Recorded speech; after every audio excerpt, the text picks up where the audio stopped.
is telling you. Oh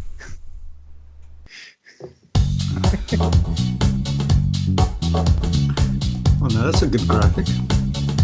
Oh yeah, that's right.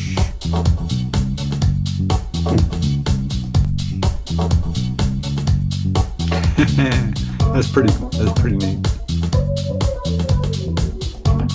I love that I just sit there and smile the whole time without moving at all. It's like, wait a minute, what was going on? Hey everybody, welcome back for another episode of the VOD Squad, the show where we sit around and kind of just pull stuff out of our butts about any given topic that we came up with 5 minutes ago. Hey, Sometimes that's right. This was at least 2 full hours today. We are planning seriously. Oh, absolutely. You know, hey, stick around. There will be a short intermission in the middle. Good. But, hey, I am Clyde. Today we're joined by Michael Aston. Hello? Matthew Ross. Hello. And we have a very special guest joining us tonight, all the way from, was it Palm Beach, Florida? Yeah, West Palm Beach. West Palm Beach. You got to make sure you get that west. Jimmy Trammell. Hello, everyone. How you doing, buddy? Doing well. It's doing been well. a while. It's been a while. Been a little while. Yeah, I missed last week. Had to actually work for a living, right? So. Work? What's that? Yeah. Yeah. I almost said something that would get me fired if someone from my work was actually watching this. I will not. But hey, how's everybody else doing? We had a nice extra long weekend due to a nice snow day off for school. So Would you I had get my like a quarter inch? No, actually about 6 inches, which is a lot for over here. That's and we got an extended weekend because the in-laws, my wife's parents, came over, and they were snowed in so much that the pass closed, so they stayed an extra night or two. Was it one night or two? I think they stayed an extra. They stayed until Monday, and so it was an extra day. Yeah, I was gonna say 6 inches. That's what, state of emergency? Well, not quite.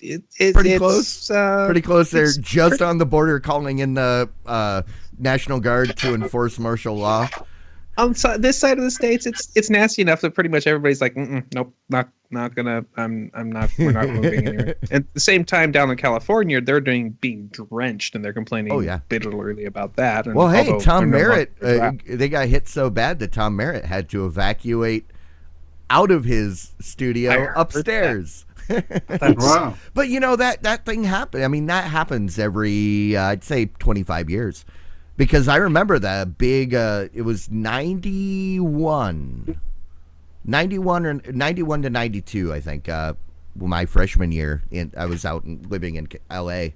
and it rained for nonstop for 40 school days. That doesn't count the weekends. 40 school days. So figure out how many weeks that is. It was like what, a month and a half straight. Wow. And yeah, the streets were rivers and everything. It was crazy. And yeah, I mean, but that's the thing. You get all the rain that you need for a decade in one storm, and then you're good for another 10 years. Well, it doesn't always work out that way. But, they used up their water way too fast. Trust me. That's a topic for another show. That can go on our conspiracy theory slash. Oh, I could talk about the things California takes from Pacific Northwest. Oh, but that's I know. I trust me. I know. That's why I was saying we could do a show on this. We totally could. Conspiracy theory versus conspiracy fact. But yeah. Well, on that note, should we actually get something accomplished? What? No, let's keep talking. Okay. Well, you can keep talking as we send it over to our news correspondent, Matthew Ross. I'm gonna get one of those like what is it? I know. Here, special report. Yeah. Confirmed ESPN streaming service coming in 2017. It looks like we're actually getting a real streaming service coming out of ESPN. They're just like many of the other channels have been coming up with their own individual little apps that you can get in order to stream their shows. Looks like ESPN is beginning to look into getting this game. They've been looking at it ever since the Disney bought BAMTech, and now it looks like that they're getting serious about making it happen this year, 2017. All right. Yeah. Did they mention anything about the price of that service? Oh, nothing has been said in the article that we got here that announced that they're actually going to be making it happen this year. But I suspect it will not be cheap because it's ESPN, and they love their money. So, well, when you say not cheap, well, we're talking about like like HBO $15 a month kind of I price? don't know per se, but I would imagine that would not be outside the realm of possibility. I think 10 is probably maybe a little like the lower end of the guess of what it could be. So yeah, they could be that expensive. But if you get ESPN, ESPN2, ESPN's, all the different ESPNs out of that, it's maybe a pretty good deal. I don't know. We'll see. Yep. Yeah, and I mean, I'm surprised it took this long, honestly. The demand is there. And I think the audience is there. And I mean, is this just another case of they didn't want to, piss off the cable companies? Well, and that's don't why know. they waited as long as they did, kind of like an HBO kind of thing. Well, you have to think this is also Disney, right? Yeah. Because ESPN is Disney. Same, you put them in the same bucket. And then you also have to think that every single cable subscription, the base package includes ESPN. That's because of the cable rules that they have of where channels are in different packages. ESPN has to be at the bottom, otherwise it's much more expensive than it needs to be. So now breaking up, I mean, does this mean that the cable system is essentially all of the packages and various tiers of different services, is that finally getting to a point where it doesn't make sense for them to do this? Yeah. I don't know. Maybe that's what the real camel's nose in the tent is here. So. All right. And perhaps too,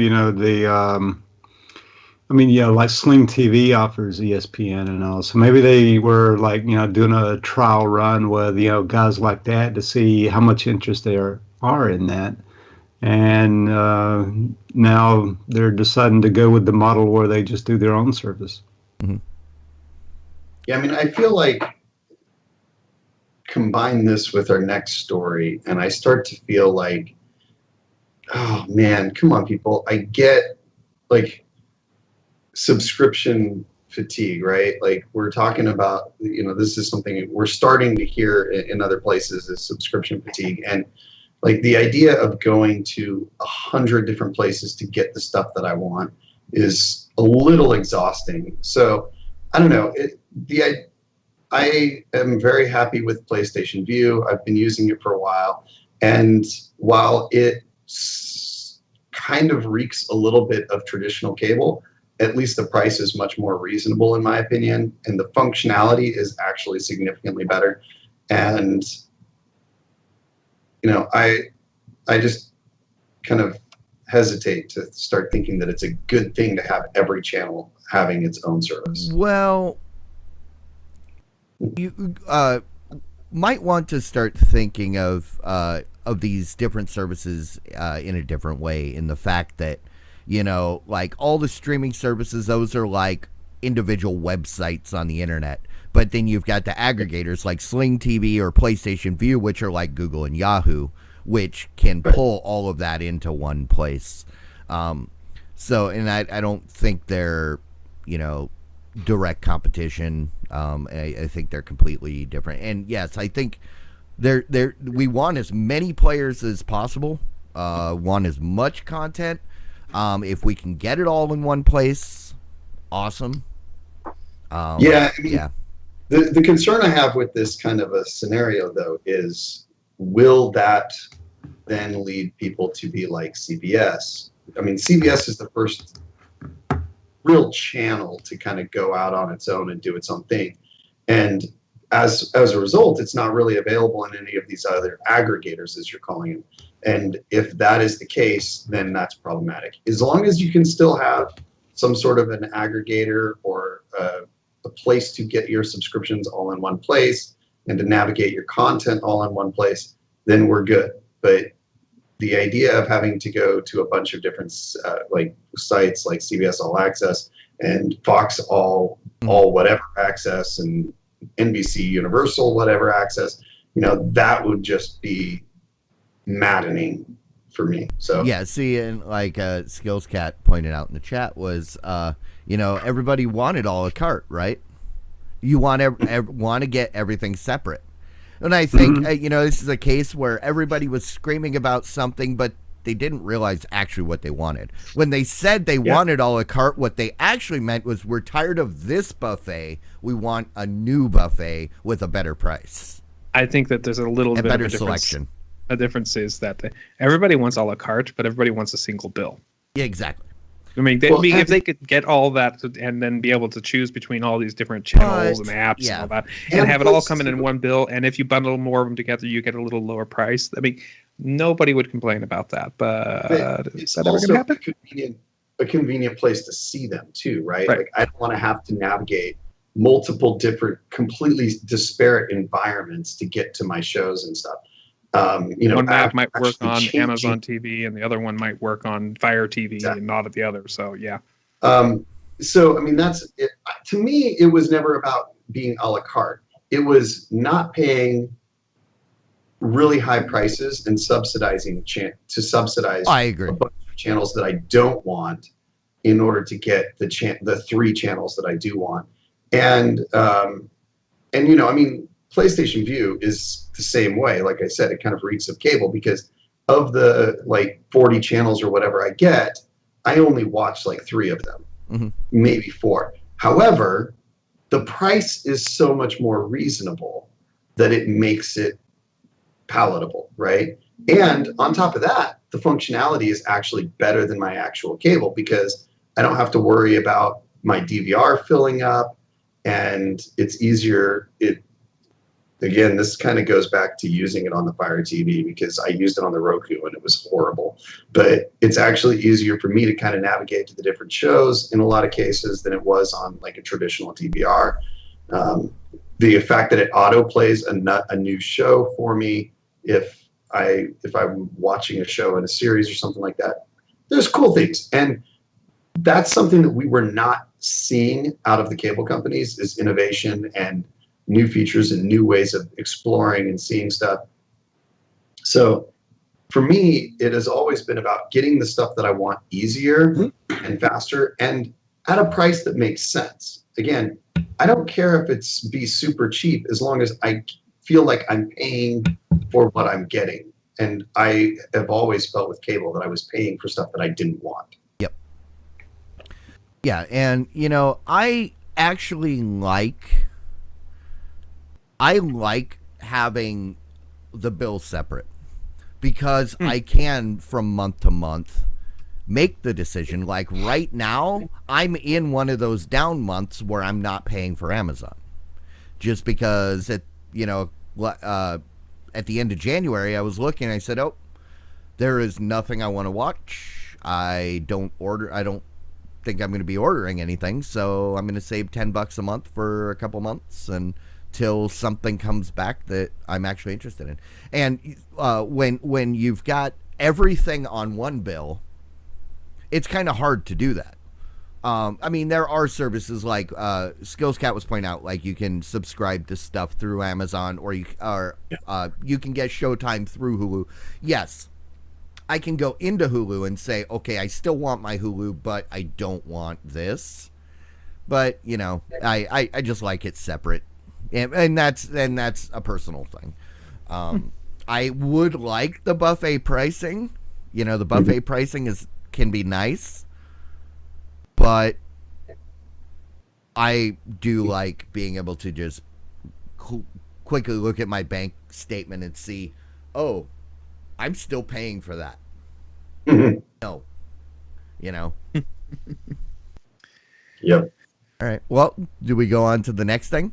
Yeah, well, the next story happens to be very similar, because guess what? Fox wants their own streaming TV apps. They're actually going to be looking at taking their existing apps that they've got going right now and doing a very large overhaul of how they're working and how they're monetized. One of the things in particular is that they've said that they are looking at the different ways that they can use different streaming services, them as a separate streaming service, very much like another TV app. So it seems like this amplification of the different channels is officially happening, and we're going to be seeing a lot more of this everywhere. I don't think it's going to go away from the aggregates.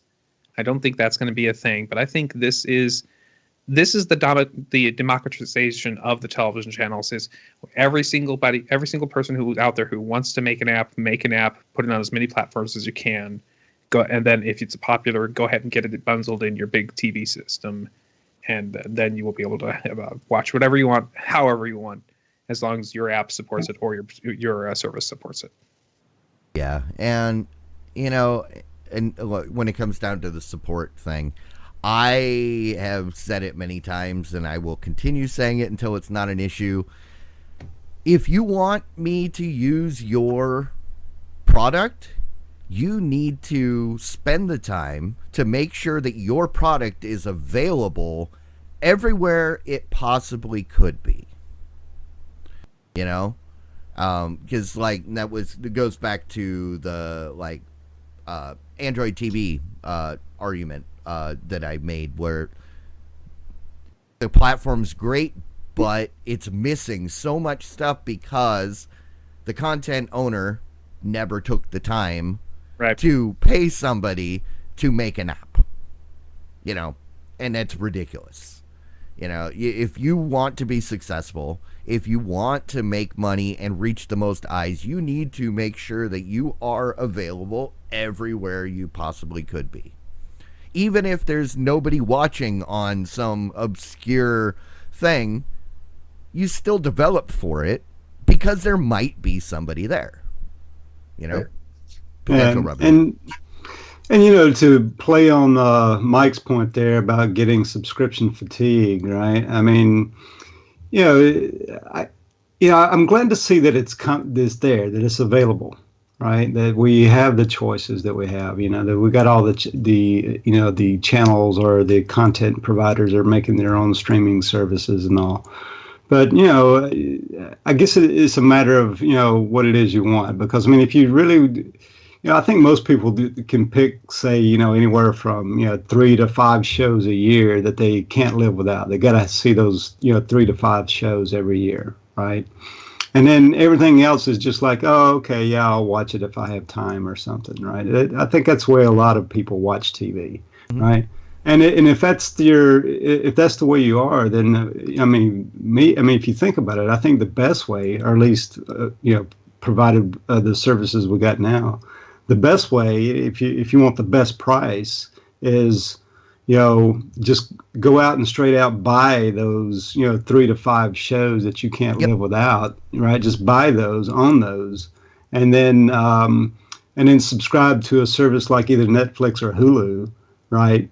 For everything else, right? And you just live like that, and that'd be the most economically way to be a cord cutter, I would say.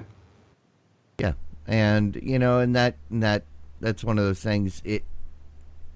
When people say they want something, they always talk from their point of view. People tend to forget that we're not one size fits all. When I say, "Hey, I want this." Mm-hmm. Not everybody else wants exactly what I want, but they need to find a way to cater to as many people as possible. Options are good. Make multiple pricing plans. That's the one thing that Amazon did awesome. Was they finally broke up their Prime into the monthly option. It's slightly more expensive from year to year. But for someone like me that only wants it once in a while, I no longer have to justify that $100 payment.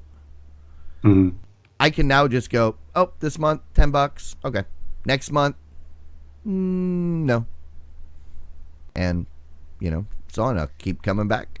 So I always wondered about you trying to do that month-to-month thing sometimes, and trying to make sure you don't get subscribed after your 1 month.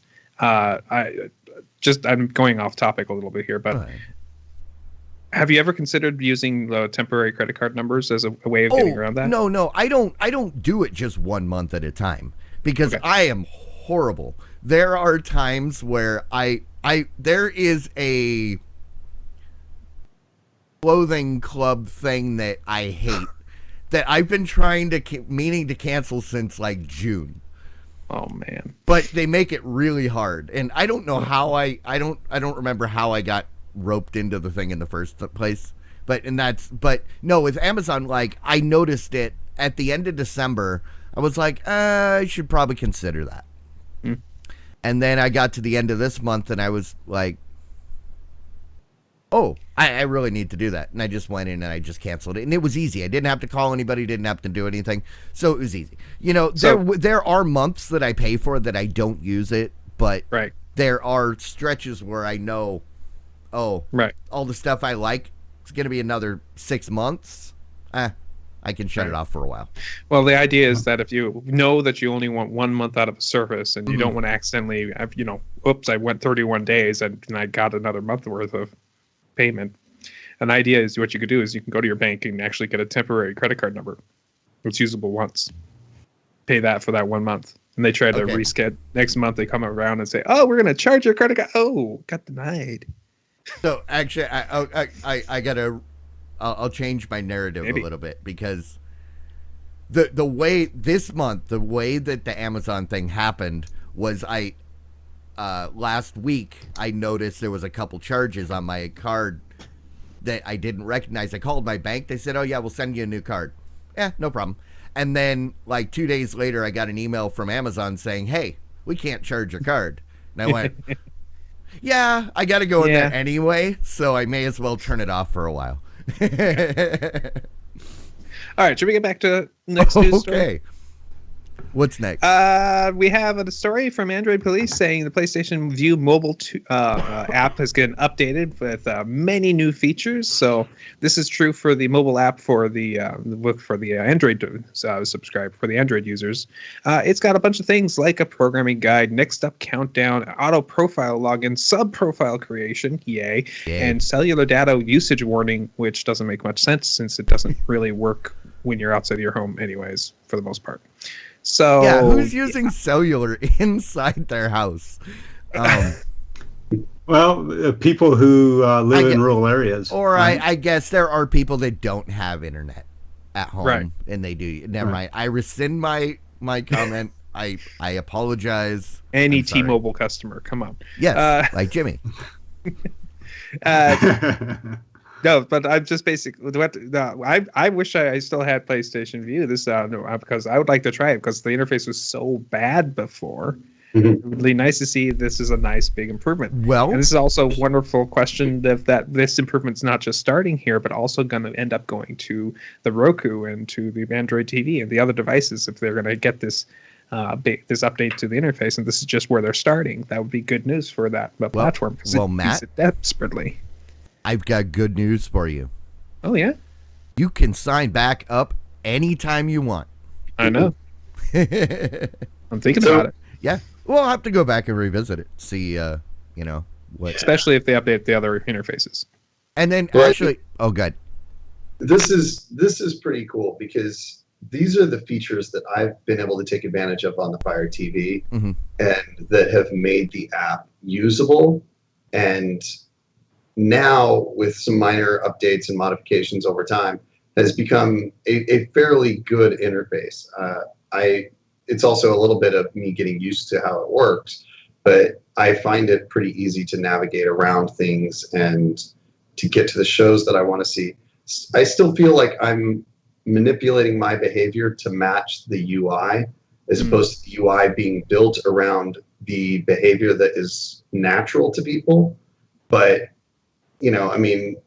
so obviously they didn't have good user experience experts design this, as at least they didn't do as good a job as they probably could have if they would have had the time and the resources or whatever it constrained them. But anyways, point is these features are awesome. The cable guide is absolutely critical. Having used the PlayStation View on the Roku without that, it was almost unusable. And yeah. having that on the Fire TV is a game changer. It makes it so much easier. And while I seldom use the profiles because my daughters mostly use a different TV than where we use the PlayStation View, it is nice to be able to separate things out that way. All I gotta say is that it's about time, because a whole bunch of other people are coming in with their DVR solutions, and if you don't do it now, you're going to be way behind. Come on, PlayStation View. Yeah, I was going to say, any of you out there watching this, if you're not sure or you haven't seen it, go back and watch our PlayStation View episode, because there were so many things that Mike was like, this was great, this was great, and this was great. And I'm like, what are you talking about? I didn't see a guide anywhere. There was no logins. There was nothing. Yeah. PlayStation, you need to fix it on the Roku. It obviously tells you something. That while it costs me 30 something a month or whatever, I'm still using it. Yeah. However many months later. And the Boise State football season is over, which is when I thought I was going to cancel it. But I've found just enough use to justify keeping it around for news and things like that, and being able to have those shows readily available without having to think about it. It's been worth it. Yeah. Sorry, just talking on the chat. All right, should we go to our next story? Next story is Fubo TV is rumored to launch officially tomorrow. You may not remember any of our conversation about Fubo TV, but it's a little known streaming service that is focused on sports. In fact, it's got amazing... Yeah, Fubo. No, not... You keep putting an L in there. There's no L. I'm sorry. Fubo TV. Fubo. It's got all kinds of channels from various countries around the world. In fact, I went to their website, and it's got a nice little way for you to pick your sport, and it tells you what's currently playing in that sport and where you can watch it, at which channels and with which packages on Fubo TV it's got in order to see that. And also, there's this wonderful map they have on that page showing you which the different local markets that they have for the United States, which is amazing. I mean, this is the kind of thing if if you're a sports nut and you want to watch your team and it's one of these guys or something else, like you want to watch the soccer matches in Europe, this is a really amazing deal. I mean, this is a really good service for what you want. It starts off at $35 a month, and then later they're going to raise it to $50 a month. I don't know about that price. Maybe worth it, maybe not.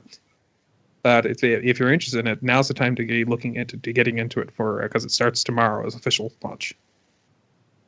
Yeah, and I was going to say, if you're one of these holdout people that say, I can't cut the cord because sports ball. Sports ball is everything. Well, sports ball. There you go. There you go. My dad was... one of his big barriers to cutting the cord is golf TV.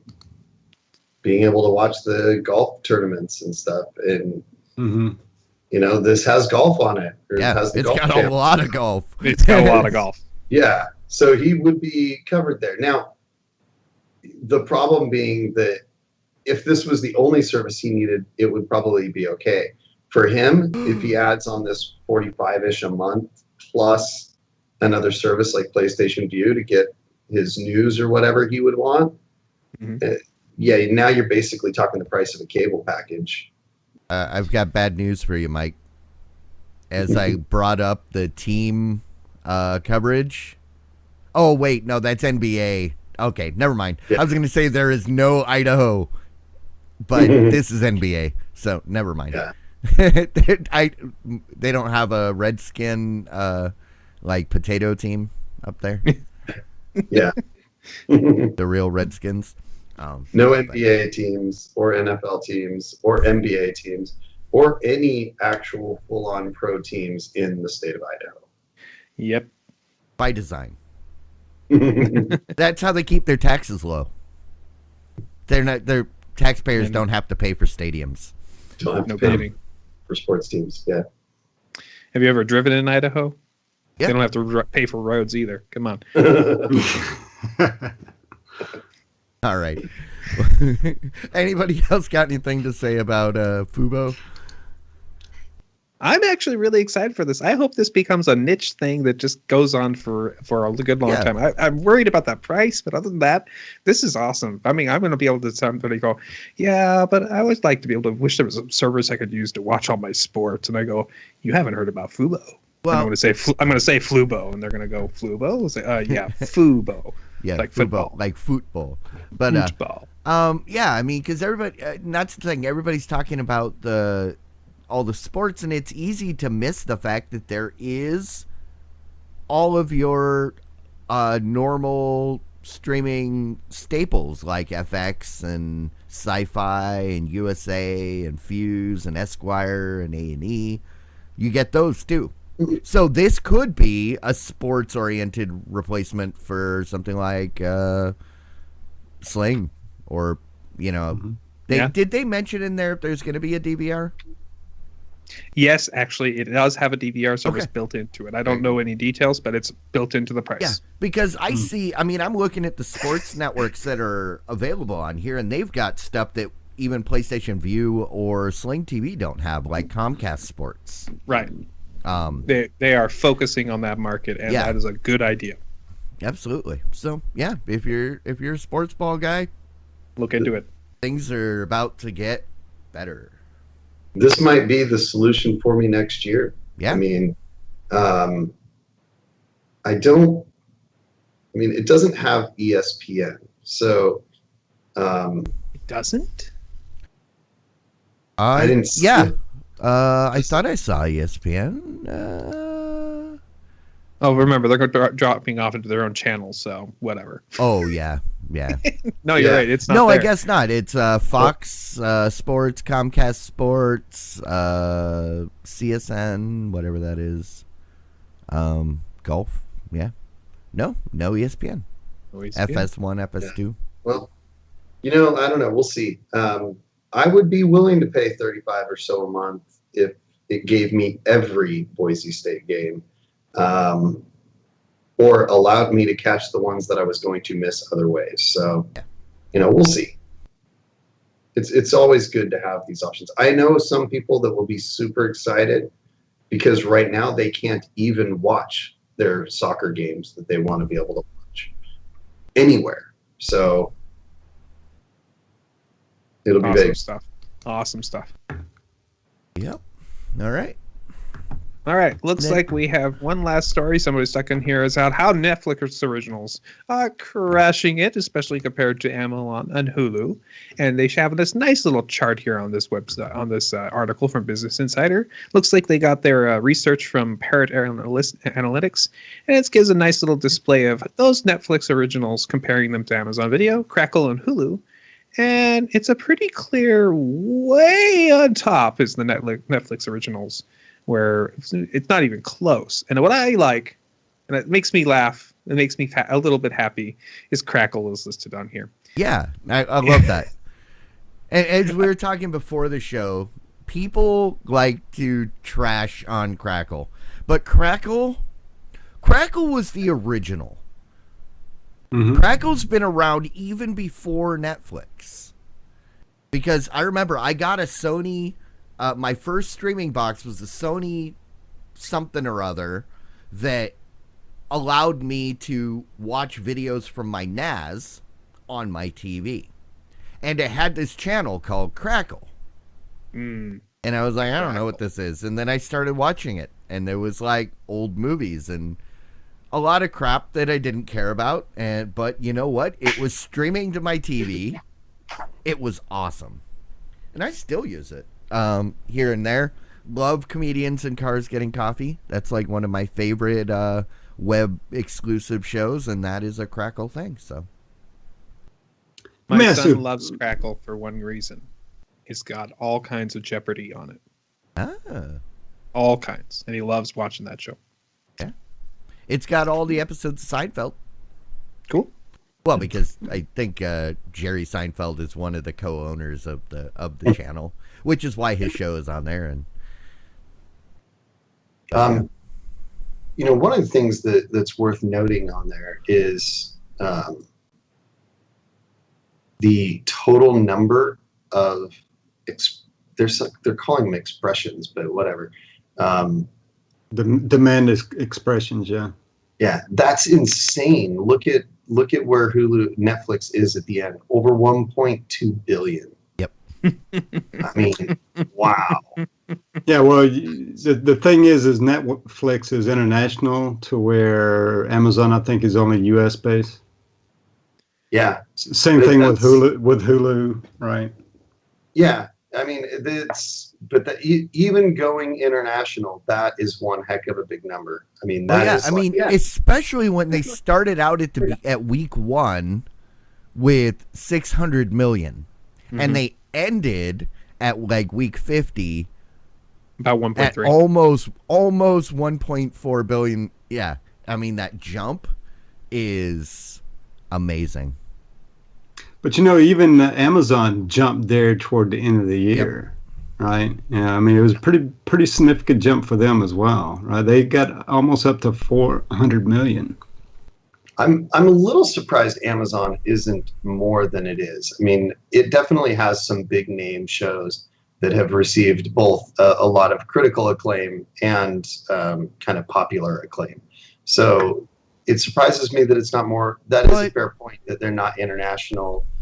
So they definitely have a smaller viewer base there. And they do have a smaller total viewer base as well. I mean, Netflix is by far the biggest, but it's still, those are huge numbers. Yeah, and like Jimmy and I were talking before the show is with Amazon, just because something was critically acclaimed and it won awards doesn't mean it's actually popular. Right. Because like a lot of pretty much anything that has won an award for Amazon, I don't like and I don't watch. Right. And I mean, I'm a small subset, but I mean, there are a lot of other people out there like me that just, or the awards and stuff don't mean anything and don't, but there's nobody out there like you. But that's a good thing, right? Well, and the thing is, that's kind of the fallacy of this data here, or that this graph is showing, right? Because it's saying, these demand expressions, which means they're searching by title, is what they're doing, right? So, I mean, Netflix is going to have the more recognizable names. I mean, everybody. I mean, House of Cards is now known, internationally now. To where, like say something like Bosch on Amazon, right? Also, I would say an equally as good a show, right? But it's just not known internationally. And I think the big jump we see here in Netflix is, I think throughout 2016, Netflix started offering service throughout Asia, right? So I think that's the Asian audience there that made it jump so big. Well, and I mean, Netflix, while Amazon has a lot of big shows, and I get what you're saying, but I do think that a lot of their shows are actually popular too. I mean, I hear a lot of people talk about Man in the High Castle. Transparent is one of those that got a lot of awards, and I know a fair number of people that are like, yeah, it's pretty good, or I liked watching it for a while, but I stopped watching it. But Man in the High Castle seems to carry an audience, and a few others. But they don't have any killer shows that, like, when I hear people talk about them, they are like, oh, this show was so amazing. You've got to go watch it. Like Stranger Things. I've heard half of the people that I know, literally half the people that I know, told me I had to go watch that. Same thing with like Daredevil when it first came out. There was a huge number of people telling me to go see that. So Netflix has a lot of shows that were like big deals to a lot of people. So, well, Mike, if you grew up in the 80s, you need to watch Red Oaks on Amazon. That's like one of the only shows I am actually adamant about that people need to go watch. It's a little bit of Caddyshack. Oaks? Yeah. It's a kid goes to work at a country club for the summer in like 1985. So there's that massive nostalgia and kind of a Caddyshack serialization kind of feel. Definitely an Amazon property worth watching. Okay. Aside from that, Mozart in the Jungle is the only one I can actually think of. Besides Bosch. Bosch. Everybody should watch Bosch. Bosch Yes. is amazing.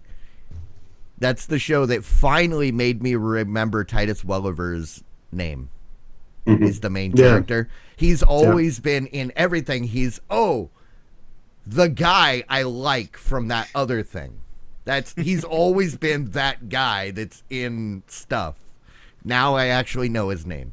So those are like the two things worth watching for sure. All right. But on that note, should we talk about one of their competitors? Mainly the Hulu. Is that supposed to be like the dance? Do the Yeah, Hulu? That flat blue line Dude. is you stayed flat the whole time That's and hula. didn't have a peak at the end. What were they doing wrong? Wait, I missed something. Sorry. I'm still talking about that graph. The flat blue line on the graph had a peak towards the beginning of the year and stayed flat the rest of the year. Where Amazon and Netflix peaked, Hulu stayed basically flat. Why? Because I think everybody that was gonna subscribe to Hulu pretty much kind of already did. You probably got towards the end of the year is Christmas. There was probably new devices. A bunch of people got Fire TVs, so now they're using Amazon when they weren't previously. Hulu's available on everything, so if you're already a Hulu subscriber, you're already a Hulu subscriber. That would be my guess. I'll throw out one other thing as I've gone through a list of the Hulu series, and there were not a lot of new series towards the end of the year or the beginning of the year. In fact, most of the new series, there was only a few new series in 16 at all, compared to most of their shows started earlier. And that's going to hurt them, of course, as other channels, I'm calling them channels, but other services were coming out with new shows in the fall and stuff. Hulu was just showing extra seasons of existing shows, not a lot of new content to draw in viewers.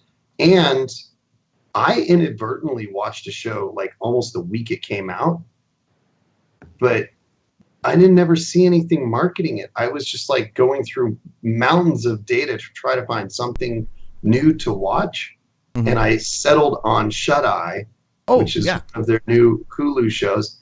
And, I went ahead and I watched like 4 episodes of it. I haven't gotten back to it, but I did enjoy them.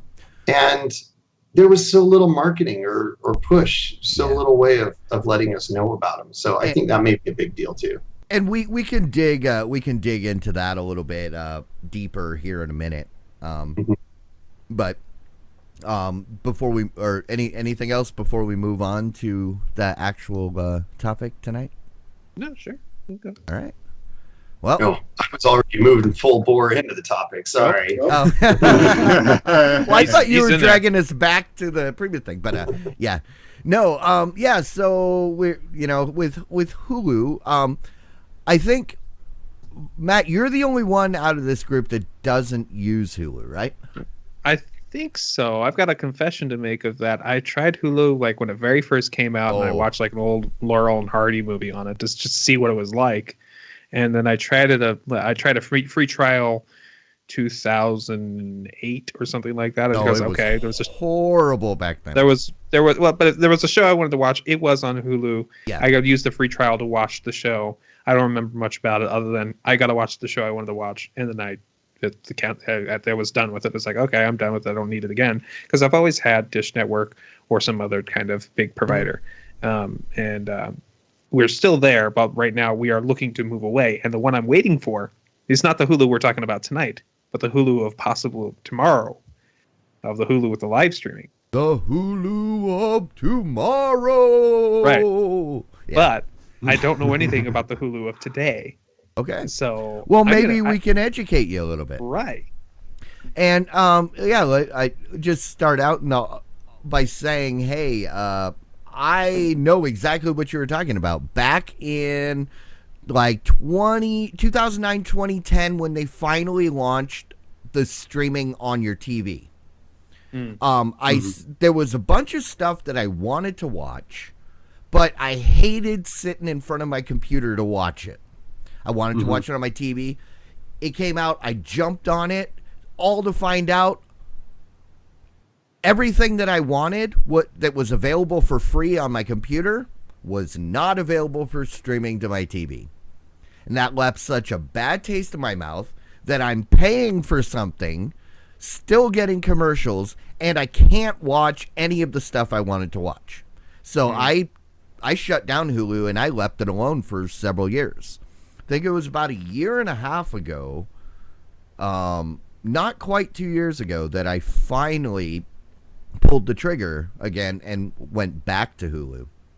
Okay. And that was mainly because there was certain shows that something happened to my TiVo, didn't record them quite right, and I was like, And, it's become, right now, I'd say Hulu is probably my number one service right now. I mean, what about you guys? Where do you rank the Hulu against the others on your personal usage? I currently completely use Netflix and a little bit of PlayStation View for stuff that's like live, like news and stuff. Effectively, for me, and we've discussed this a little bit before, I kind of flip around from things because, I'll go from a show to show. So I kind of binge a show. Right now I'm watching Madam Secretary, and that's basically all I watch other than a little bit of news every day. And so that's on Netflix. That's where I'm watching it. Could be on Hulu. I don't even know. I didn't even bother to look. Probably is. But so I'm watching that on Netflix. And so that's really all I do. And I've talked before about, I should just cancel Hulu and subscribe again in a few months. And I keep thinking, I've got to do that. I got to cancel Hulu and subscribe again. But then, whatever reason, I'll pull Hulu up like for one day for one specific show that someone tells me to watch. So it's hard to get rid of them, but it's all Netflix for me right now. Yeah, for me now, I subscribe to Hulu, and not only just the regular Hulu, I pay for the extra price to go commercial free, right? And once you do that, once you go, and that was the big complaint about a lot of people. It's like, oh, okay, you're going to make me pay this, $8, $9, whatever the regular subscription is, and then I got to watch the stinking commercials as well, right? So when they come out with that deal where you could pay an extra, I think it's like $3 or $4. Yeah. Yeah, and just a few bucks more a month, and then you get it commercial free. Oh, then I was all in. And then two, I think really what was the tipping point for me and my family, we like watching Modern Family. That's one of our favorite shows. And before I realized that we could watch it on Hulu back, in the earlier seasons of the show, I would buy it off iTunes, and then we would just watch the season, whenever a new episode would be released. Well, now, now I'm doing that on Hulu now, right, with the Hulu subscription. So so there's a lot of shows out there that we watch that pop up on Hulu, right? So for me, Hulu and Netflix complement each other, right? Netflix is for now it's kind of like two things, right? Netflix, is a little bit like HBO, where you have those premium shows like House of Cards, Daredevil. Mike was talking about a few of them earlier. And then it's got that back catalog, right, of all the old shows that you might want to go back and watch, and all. I mean, I never watched Lost when it was on TV originally, right? But I watched it on Netflix some years later, right? Same thing with the Battlestar Galactica, the same thing there as well. And so you get that back catalog with Netflix, or much better than the back catalog that Hulu has, right? But if you want the current shows, right, you can't really get that on Netflix. Like, No. let's say, I watch the Walking Dead, and I watch it on Netflix, but I'm always a season behind on Netflix, right? To where anything like, let's take Modern Family, for instance. I'm up to speed on Modern Family because I have a Hulu subscription, right? Same thing with like Shark Tank. Shark Tank's another family favorite of ours. So we get to watch all the Shark Tank episodes there on Hulu, right? So, and the episodes come out, the day right after. So, like, I think Shark Tank airs on Friday or something like that on ABC. And then on Saturday night, when we sit down to have dinner on Saturday night, well, watch the new Shark Tank episode. That's one of the episodes we watch, right? Yeah. So for me, I think having both those services, they kind of complement. One does it that the other one doesn't do, right? So they kind of complement each other. Exactly. So that's why I say, if you're a cord cutter, and you want, most of the stuff that's on TV currently, you subscribe to Hulu. And then if you want, like, to me, Netflix is kind of becoming the replacement for HBO almost, right? Yep. Because of all the great content it has, and it has the back catalog, Mm-hmm. right? So that's the reason why I subscribe to and I would say those are my two main services. I also subscribe to Amazon, but that's because it comes in with the Amazon Prime. You kind of get it as a bonus, really, for all the other services that comes along with Amazon Prime, right? Yeah, and and I'll kind of run with what you were talking about in the fact that in regards to the content, Hulu and Netflix together form my base. It's I need both of them because they serve completely different needs. Because Hulu has basically replaced my TiVo. Because it allows me to watch the stuff in the same way I always have, in the fact that they record, they sit there on the TiVo until I'm ready to watch it. And at this point, my TiVo has just become, like a backup that in case something isn't available on Hulu, all of a sudden, I've still got it locally. But I don't have to. The only time I go into my TiVo anymore is to delete the episodes I watched on Hulu already. But I mean, so it's essentially my backup. But Hulu used to be really slim pickings. The selection from each channel that participated was very slim, but now it's pretty robust. Pretty much any NBC, ABC, or Fox show, it's going to be there like the next day or whatever. Cool. But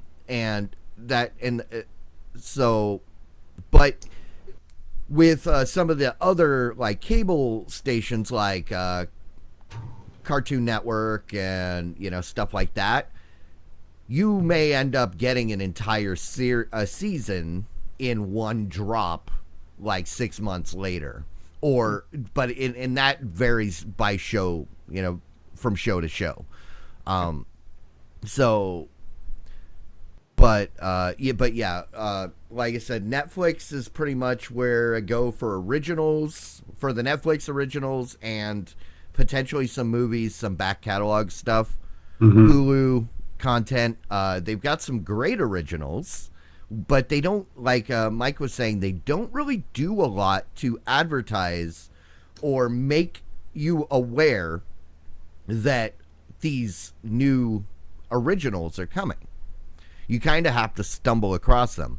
A couple of their originals I started watching just by happenstance, completely clueless to the fact that this is a Hulu original, and got sucked in, and now I'm a fan. But yeah, and what you'll find too when you subscribe to both and you kind of contrast between the two, you'll see a few shows pop up on one that the other one doesn't have, right? And all. So what I mean, like say on Hulu, I think I hope I'm not confusing the services here, but I think it's Hulu that has the back catalog of Seinfeld, right? Hulu does, yes. Yeah. So I mean, and then so Netflix doesn't have that, right? So, Yeah, so they've each got their exclusivities. right, exactly.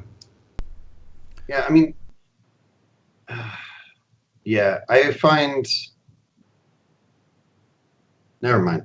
I'm ready to move on to the next thing. And, brain's not totally going there. But I mean, in regards to content, I mean, do you have anything to expand on beyond what you already said? No, Basically, the content. If I can paraphrase, the content hasn't been too compelling for you, other than a thing here or there. That well, for me, I think largely the thing about Hulu is that a lot of what I signed up for was to be able to watch shows the day after. Mhm. So to take advantage of that, the last 5 episodes of the current season kind of thing. And that's not, while that's still certainly available, I've changed my viewing habits a lot. Yes. And so now I primarily binge shows, and I prefer to watch them the season after and just watch the whole season in a few nights or a couple of weeks. Yeah. And the whole idea of watching shows the night or the week that they come out, it's not really terribly appealing to me anymore. But that's not for everything, and that again goes back to it's a show by show things. Because right now, this last week, I've been binging on Hulu the past 7 seasons of a regular show, and I'm finally plowing through The Amazing World of Gumball, both Cartoon Network shows that were never on Netflix, and they just finally got dumped on Hulu. And once I saw they were there, it was like, oh, but then it can be frustrating though, because there are times where it's like, oh, there's this season of this show that I never knew I should have started watching. I'm going to go watch it from episode 7. Exactly. No. Yeah. And but that's not just a Hulu thing. That is the station, because like perfect example would be on Sci-Fi. Sci-Fi, you're not going to get the back episodes. You only get the most recent 5. But if you go to the Sci-Fi app, you actually get less. On the Sci-Fi app, you can, sometimes it's only this current episode and the last one and nothing else. Yeah. And so sometimes it's better on Hulu, but still that's not great. But that's the content owner to blame, not the service. Yeah, and I guess to me the big issue has always been, like, I think Hulu has a better search, a better way of finding like the kind of show. Like when you're looking for a type of show, it's better organized by like genre and stuff like that. So when you're like, I want to watch a 30-minute funny show, it's easier to find that on Hulu than it is like on Netflix and stuff, unless you know the name. However, the general overall interface, and I'm kind of shifting onto UI because it's inherently, to me, it's related to content, because the reality is Hulu has an abundance of good shows to watch. You could forget about Netflix and just be entertained by Hulu all the time if you wanted to. But what I feel like is it's easier to find when I'm just wanting to find a new show. It's easier to find it on Netflix. If I'm trying to find a specific type of show, it's easier to find it on Hulu. And so that's when I found that Shut-Eye show. I was looking for kind of something in a specific realm. Like, I didn't want a 30-minute comedy. I wanted something that I could just sit down and something a little more serious that I would watch and, take up a little bit more time. And so I went with Shut-Eye, and because it was in that genre, and I was able to navigate through genre to get there. And like I said, that's kind of the thing. It was a brand new Hulu show, Yep. but the way I found it was I navigated deep through a series of menus until I got to like the genre, subgenre that I was interested in watching. And so I watched it. On the other hand, when I'm just kind of like, what's the next show going to be? I find like the ribbons and the style of Netflix and its ability to read my tastes are a lot better. Hulu doesn't find shows as well for me as Netflix does. And as a result, when I'm just kind of generally looking for something to watch, I feel like Hulu doesn't do as well. And I use Hulu differently in the fact that, I used to complain about the UI of Hulu because it used to be if you watched 3 seconds of something, it showed in the list of shows you watch. And it's there forever. Even though you push play by accident, it's now a show that you watch, right? Or something that you watched a couple episodes and you're never going to go back. Well, it used to be really hard to determine what have I watched, what haven't I watched, what do I need? But within the last 6 months or so, they changed that. So they actually, because you didn't used to have a queue. Like on Netflix, you put the shows into your queue so that the shows that you're going to watch and you're going to come back and revisit at some point, they're all there in your queue waiting for you. Hulu, they changed their curation a little bit. So now, when I go into Hulu, right at the top, it shows these are the shows that I watch that are in my watch list, and they have numbers on them of how many new episodes I have not seen. And that is helpful because tonight I got home, I said, I don't know what I want to watch. And this is why Hulu has taken over the case of like for my TiVo, where I just opened up Hulu and then right there on the ribbon I saw, there's a new episode of New Girl. There's a new episode of Bones. There's a new episode of like The Middle and like a bunch of stuff. There's 102 episodes of regular show or of Gumball, whatever. And it keeps track. So then I can just quickly go, that. And the one killer feature I think about Hulu's UI is you don't have to navigate down through menus. Like if any of you have used like the Showtime app, it is tedious. Or HBO is kind of the same way because you have to go find the show, enter the season, find the episode, enter the episode, push play. So you have to drill all the way down. Well, with Hulu, it knows I've seen all these, so I need to watch this one episode. So I'm on the watch list. I just highlight it. I push play.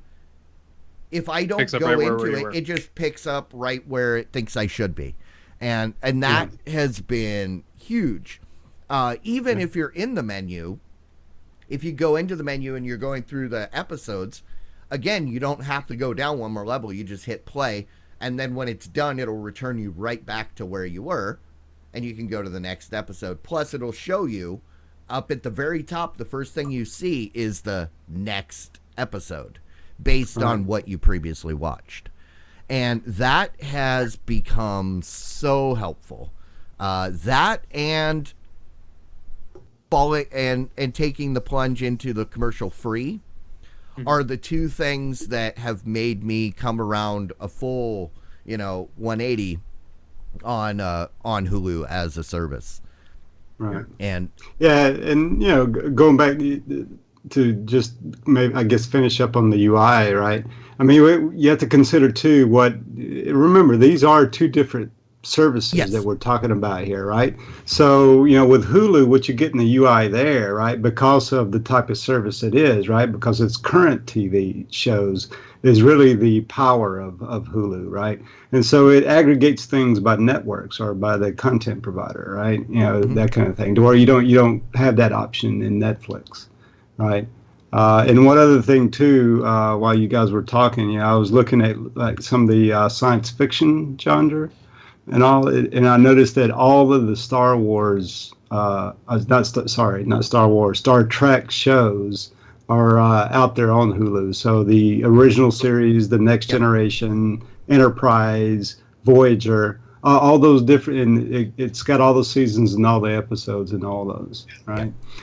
So the science fiction content is quite a lot on Hulu. I think that's another strong point of it. I'm a big fan of that, right? So, that would be another reason for it. Yeah, and good. Yeah, I think to your point, Clyde. When we were watching shows that were live, when we were kind of to me, it was we were trying to keep up with stuff, and that's one of the reasons we stopped doing that and just switched over to binging. It's because we found it so hard to keep up with things that we felt pressure to keep up.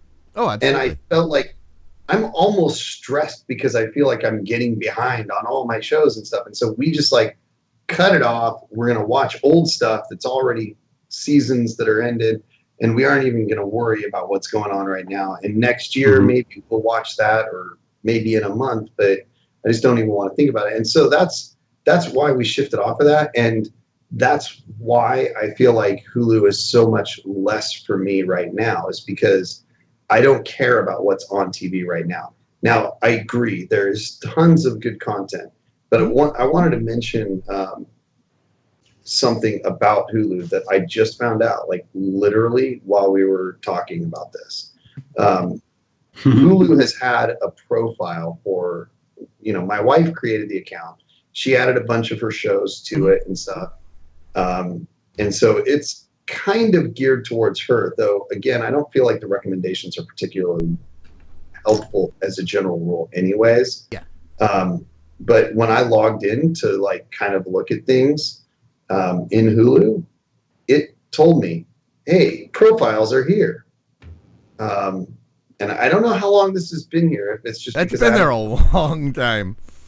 Well, I mean, there has been a profile for my wife, but have there been multiple profiles for the family? They've actually just added the last couple months. They've added or weeks or maybe. I want to say it was platforms. 3 or 4 months ago, but yeah, they added platforms. So the more platforms have access to it. So which platform are you looking at it on the website? Yeah. So you should have had that. For a while. I just saw that too, but that's because I never log in on my computer.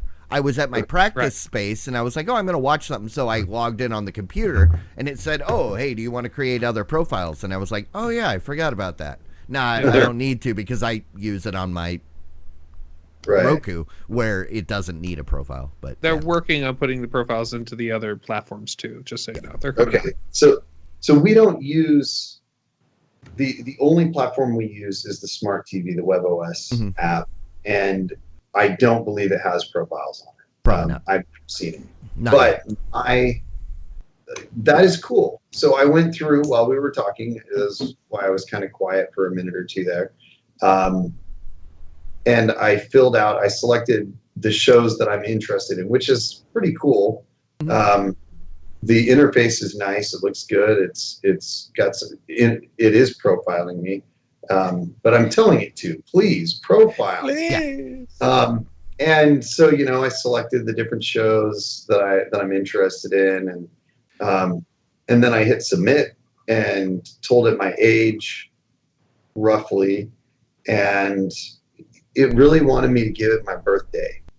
Seriously, you won't let me continue without giving my birthday. Well, because it's ratings. Yeah. I'm perfectly fine asking for my age, but don't ask for my birthday. That's no, just say January 1st. Yeah, that's your birthday. Yeah, January 1st of the year I was born. I would rather give them a range, personally, 35 to 40. Thanks. But that doesn't help them when I turn 41 in a year and a half, right? So I guess I get why they want the year. But anyways, point is, I hit submit, and then it goes to the user interface. There's almost nothing that makes any sense from the recommendations that I said. It's I go down the list. The first thing is popular shows, popular movies. Okay, that makes a little bit of sense. New seasons on Hulu. Popular episodes. Okay, then after I get through all that, it's late night, sketch comedies, physical comedies, TV comedies for kids. Come on, you're totally Kids into movies. comedies, aren't you? Not a single one of those things. Those were all things I specifically didn't check on the boxes that I'm interested in. Yeah. What are you doing, Hulu? Yeah. One thing, and this reminded me, the one thing that I absolutely love about the way they now handle your watch list. Like I said, and I agree with you. There are plenty of things that I don't want to watch on Hulu, specifically 1-hour dramas, because like I quit watching Agents of S.H.I.E.L.D. and Gotham for that reason, in the fact that I don't always want to watch it from week to week.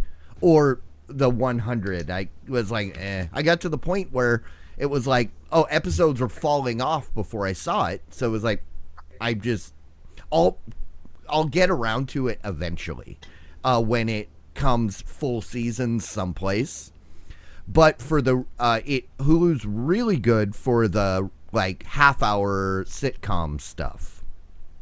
That's not a Hulu original, because that stuff you can find 10, 15 minutes to watch a half-hour sitcom. Right. When I'm killing time, and but getting to the thing I like is the fact that they manage your watch list in a very dynamic way, which I love. Because like on Netflix, there will be stuff that I've killed the season and I'm waiting till next year, but it's constantly there and I'm tripping over it trying to find other stuff. Well, Hulu does everything in a long row, and when you finish something, there's nothing left to watch. It goes all the way to the end. Yeah. And when a new episode pops up of something, that moves to the front.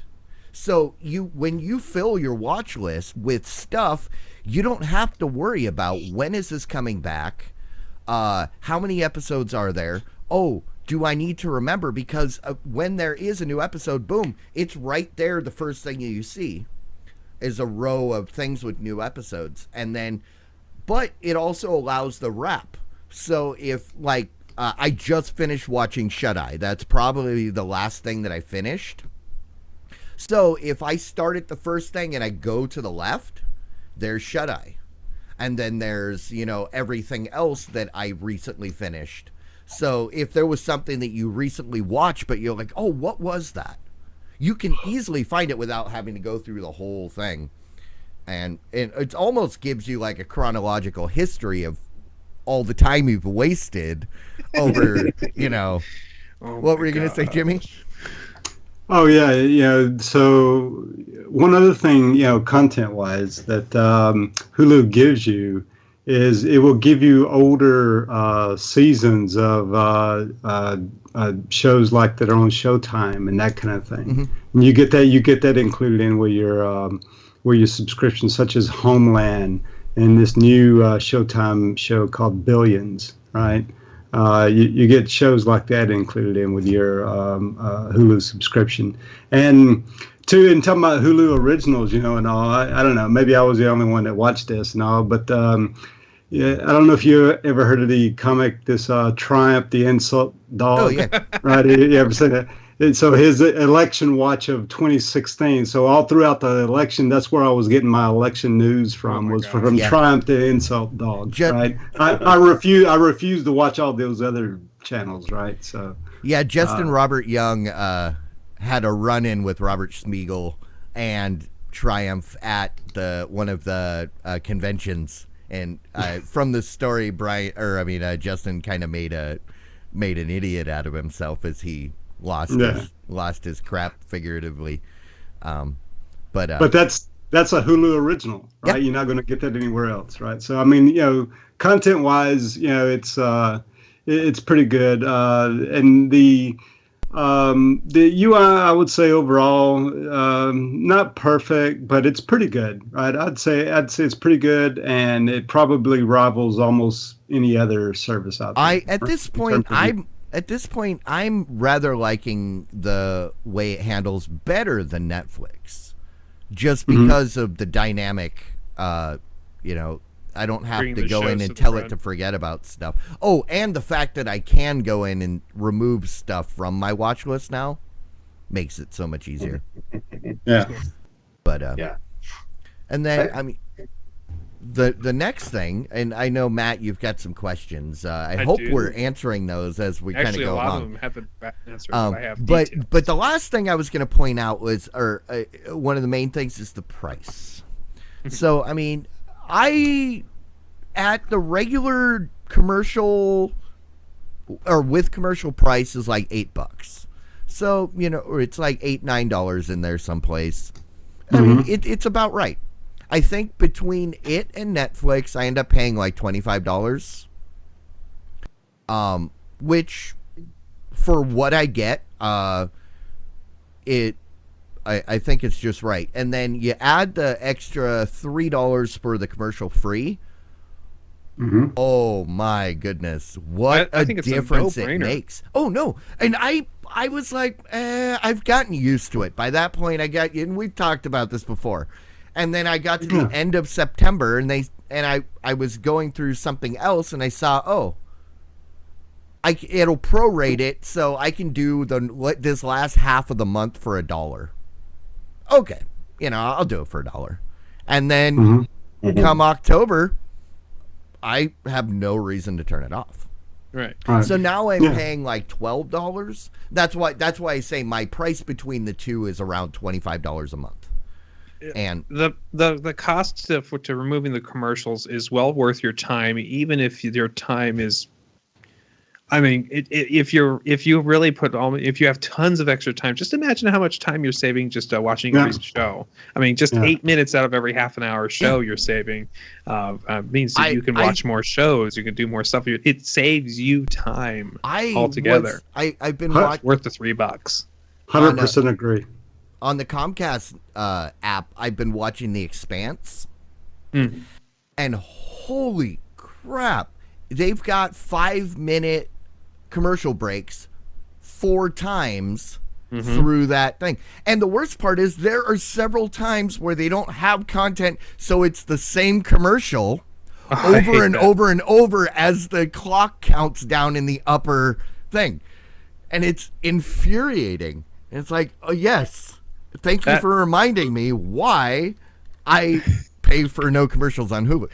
Early days in Hulu, when I first started watching it, when it was brand new, it had that problem where it's like, and we're going to watch this ad for for medication. and we're going to watch it again. And we're going to watch it again. It's like, oh my god, that's still the issue now because a lot of those commercials depend on the network that the show originates from, and so certain networks.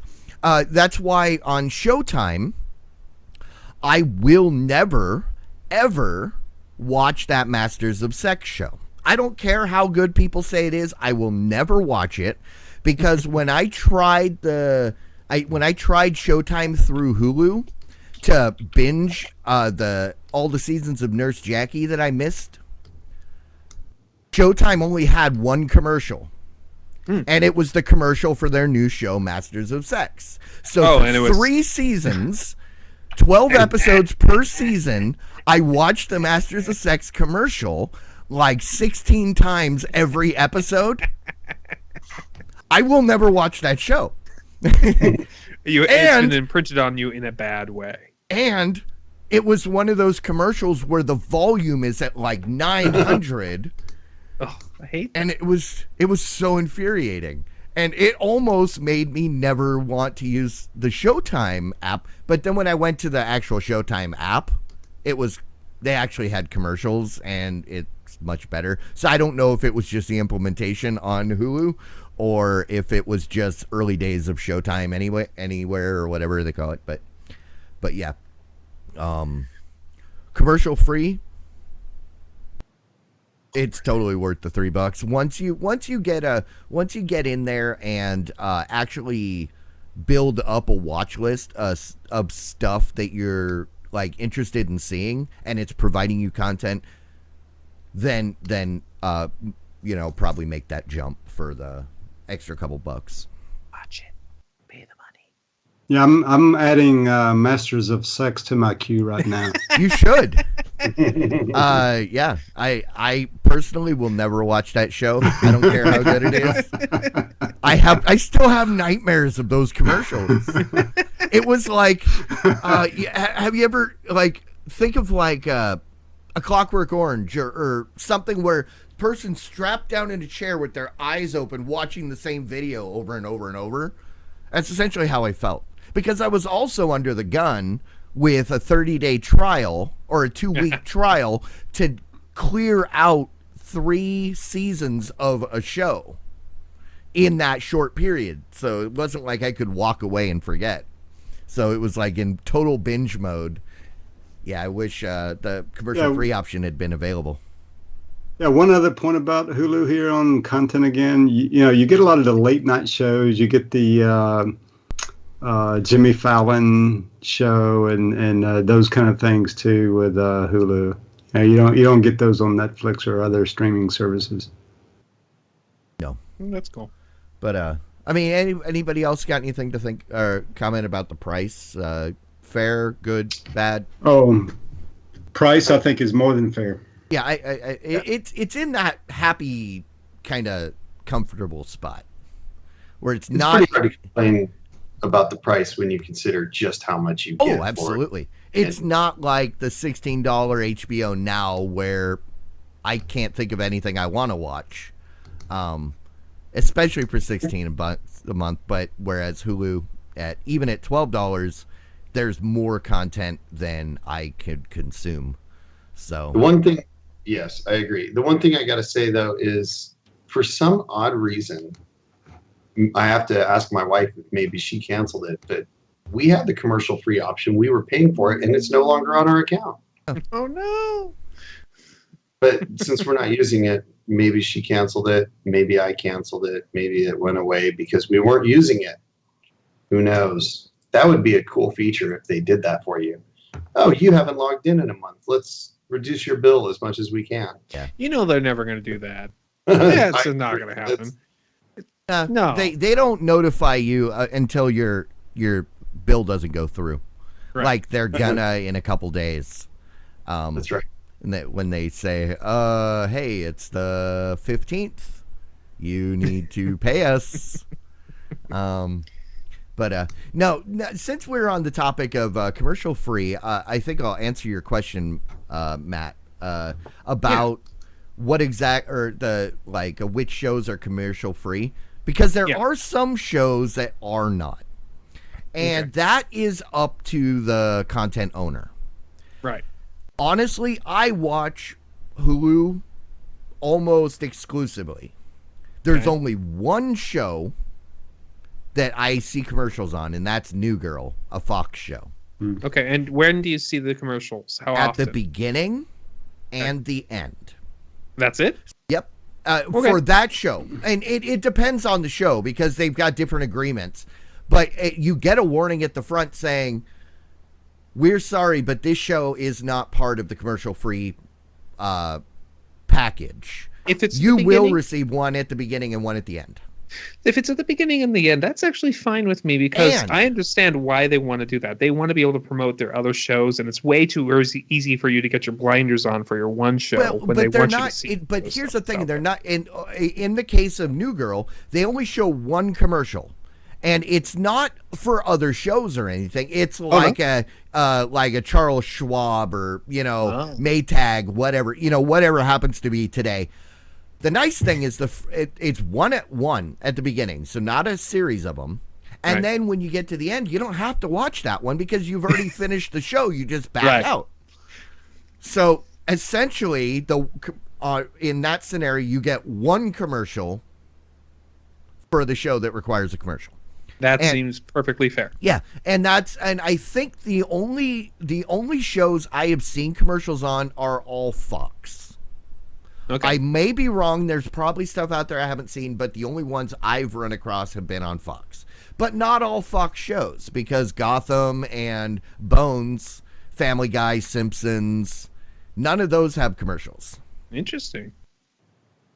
And if you like The Simpsons, Hulu has made The Simpsons so much better to watch because the beginning, the opening, because they're constantly changing it. Right. That's the part that gets preempted and gets chopped off, and sometimes you end up in the middle of the show and you didn't get to see what Bart wrote on the chalkboard. Right. Which that was the show that made me start migrating, because I kept getting missing parts on the TiVo, so I would have to go to Hulu anyway. And it's like, why don't I just go to Hulu anyway? But then as far as the 24 when the content's available, it depends. Right. And So the claim is, you watch a show a day later, and it's like, is that true for every show, or is that? Most shows. Is that true for ABC, NBC, CBS shows that they No actually CBS. control? Okay, so not true for CBS at all. Well, no, CBS has not been part of Hulu up until they're talking about parade, but there is no CBS other than no CBS on there. Previous stuff. Like for a while they had CBS old stuff like Battlestar Galactica, MacGyver. But MacGyver's now on Hulu, or it's now on Netflix, I think. Right. But and that's where the Star Trek stuff, because that was CBS Paramount, right? Tell me if they still do this, but for a while they did have where you could search like by show title and it would take you to the CBS show, and it would have some clips and a link to watch an episode, which would open you up in the CBS site. It would do that on the browser, because you're watching on something that has a browser that's able to open a link, but I've never seen that on the streaming boxes, because these boxes don't have browsers, and they're not able to open up external sites.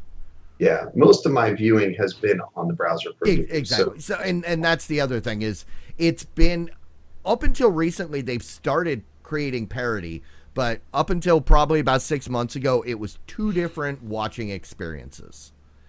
And now, because they got when they finally got rid of the free desktop content. They still do the clips to, like, say, of the late night show and that kind of thing. So you can still get those clips. Okay. Thanks, John. Well, I need to wrap it up. So.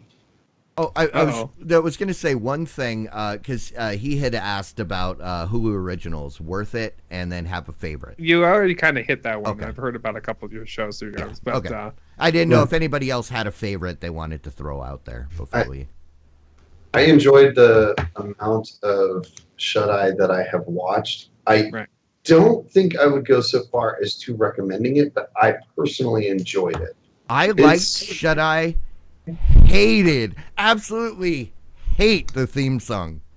I can't stand that theme song. But otherwise, I like it. It's one of those shows that's a little uncomfortable to watch. Like, it's showing the seedier parts of the world, and it's a little dark. I took it as a Dexter approach to the psychic world.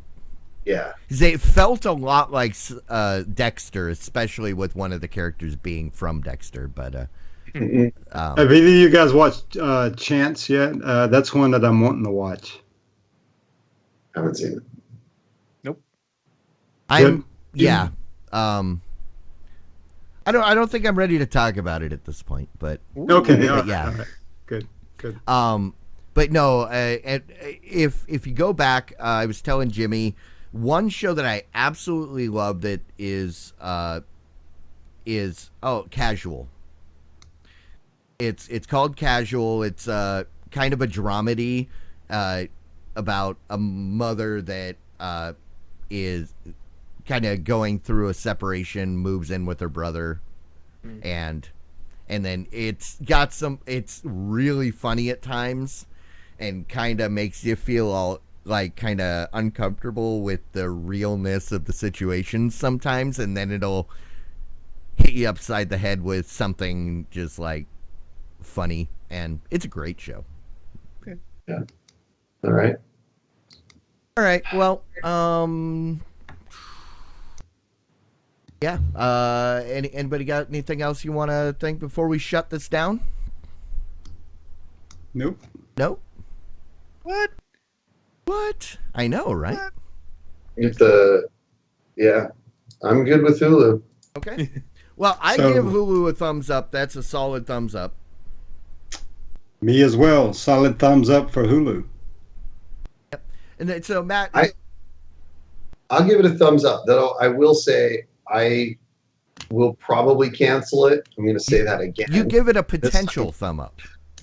But here's the thing, like it totally depends on your viewing habits. Exactly. And that's the wonderful thing about the situation we're in right now is that we can really get what we want. Like I said, right now I'm kind of a binge older shows and not worry about what's new and stuff like that. And Netflix works really great for me. And I call Hulu. I've started calling Hulu TiVo 2.0. Yeah. Because it's become my web TiVo, and that's Yep. essentially what it is. As long as I get to it before the episode is 4 or 5 weeks old, and on my TiVo that was the same problem. You just have to make sure you watch it before it gets deleted to make space. Yeah. Right. So it's a web TiVo. All right, well, rock on, guys. Thank you so much. Skills Cat and Jotmon in the chat. Thanks for hanging out. We will be back next Wednesday, the day after Valentine's Day. Mhm.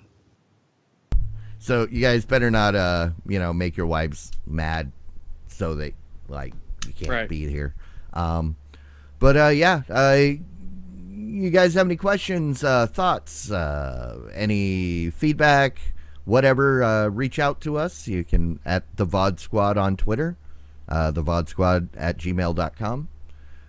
You can find us on YouTube. Feel free to click like and subscribe. And until next week, guys, thank you. Yes. Oh, you're welcome. It's been a blast. We will see you guys later. Bye, everyone. But Diamond Club hopes you have enjoyed this program.